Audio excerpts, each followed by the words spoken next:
ఇవాళ ఉమ్మడి ఖమ్మం జిల్లా వార్తలు ఒకసారి గమనిస్తే భద్రాద్రి కొత్తగూడెం జిల్లా ఇల్లందు మైనారిటీ వెల్ఫేర్ పాఠశాలలో ఏసీబీ దాడులు నిర్వహించారు. ప్రిన్సిపాల్ కృష్ణను లంచం తీసుకుంటుండగా రెడ్ హ్యాండెడ్గా పట్టుకున్నారు. అతని అటెండర్ రామకృష్ణ కూడా అదుపులోకి తీసుకున్నారు. ఒక అవుట్సోర్సింగ్ టీచర్ జీతాన్ని చెల్లించేందుకు 10,000 రూపాయలు లంచం డిమాండ్ చేసినటువంటి ప్రిన్సిపాల్ కృష్ణ 2,000 రూపాయలు లంచం తీసుకుంటుండగా ఏసీబీ అధికారులు రెడ్ హ్యాండెడ్గా పట్టుకున్నారు. గత కొద్ది రోజులుగా జీతం చెల్లింపు విషయంలో వేధింపులకు గురి చేస్తున్నారని, ఈ జీతం చెల్లించాలంటే 10,000 రూపాయల లంచం కోరడంతో ఆమె ఏసీబీని ఆశ్రయించడంతో విషయం వెలుగులోకి వచ్చింది. ఇవాళ 10,000 డిమాండ్ చేసినటువంటి ప్రిన్సిపల్ కృష్ణ 2,000 రూపాయల లంచం తీసుకుండగా రెడ్ హ్యాండెడ్గా ఏసీబీ అధికారులు పట్టుకున్నారు. కొత్తగూడెం కార్పొరేషన్ ఏర్పాటు రోజురోజుకు వివాదాస్పదమవుతుంది. గిరిజన ప్రాంతంలో కార్పొరేషన్ ఏర్పాటు అంశాన్ని ఎమ్మెల్యే కూనంనేని సాంబశివరావు వెనక్కి తీసుకోవాలని డిమాండ్ చేస్తూ ఇవాళ పెద్ద ఎత్తున గిరిజన సంఘాలు, ఆదివాసీల సంఘాల ఆధ్వర్యంలో రౌండ్ టేబుల్ సమావేశం నిర్వహించారు. గిరిజన ప్రాంతాలైనటువంటి రామవరం అట్లాగే పాల్వంచ ఏరియాలను తీసుకొచ్చి కార్పొరేషన్ ఏర్పాటు చేయడం ద్వారా ఈ ప్రాంతంలో ఉన్నటువంటి గిరిజనుల మీద అధిక పన్నుల భారం పడుతుందని గిరిజన సంఘాలు డిమాండ్ చేస్తున్నాయి. అంతకుముందు మొన్న సిపిఎం పార్టీ కూడా ఇదే అంశాన్ని ప్రస్ఫుటంగా చెప్పింది.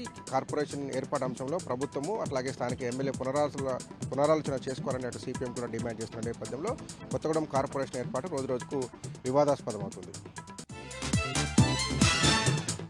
ఖమ్మం కలెక్టరేట్ ఎదుట ధర్నా నిర్వహించారు. అఖిల భారత రైతు సంఘం ఆధ్వర్యంలో స్వామినాథన్ కమిటీ సిఫార్సులను అమలు చేయాలని, కనీస మద్దతు ధర చట్టం తీసుకురావాలని డిమాండ్ చేస్తూ పెద్ద ఎత్తున ఆందోళన నిర్వహించారు.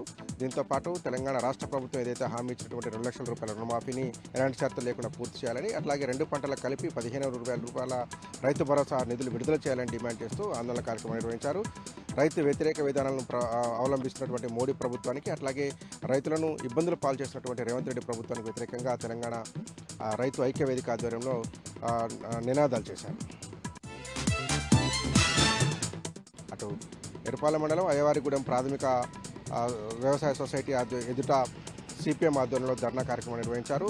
ఇటీవల కాలంలో మృతి చెందినటువంటి సొసైటీ సభ్యులకు సంబంధించినటువంటి ఎక్స్గ్రేషియా చెక్కులను తక్షణం విడుదల చేయాలని, వారందరి కుటుంబాలకు పరిహారం చెల్లించాలని డిమాండ్ చేశారు. దాంతోపాటు వ్యవసాయ పర్పస్ సంఘం ఆధ్వర్యంలో ఉన్నటువంటి ప్రతి రైతుకు కూడా 2 లక్షల రూపాయల రుణమాఫీ ప్రభుత్వం ప్రకటించినట్టుగా చేయాలని డిమాండ్ చేస్తూ ఆందోళన కార్యక్రమం నిర్వహించారు. దాంతోపాటే రైతు భరోసా నిధులను కూడా ఏటా 2 పంటలకు కలిపి 15,000 రూపాయలు ఇవ్వాలని, ప్రభుత్వం ఇచ్చినటువంటి హామీ మేరకు ఆ పథకాన్ని అమలు చేయాలంటూ సిపిఎం పార్టీ ఆధ్వర్యంలో పెద్ద ఎత్తున రైతులు, సిపిఎం పార్టీ కార్యకర్తలు ధర్నా నిర్వహించారు.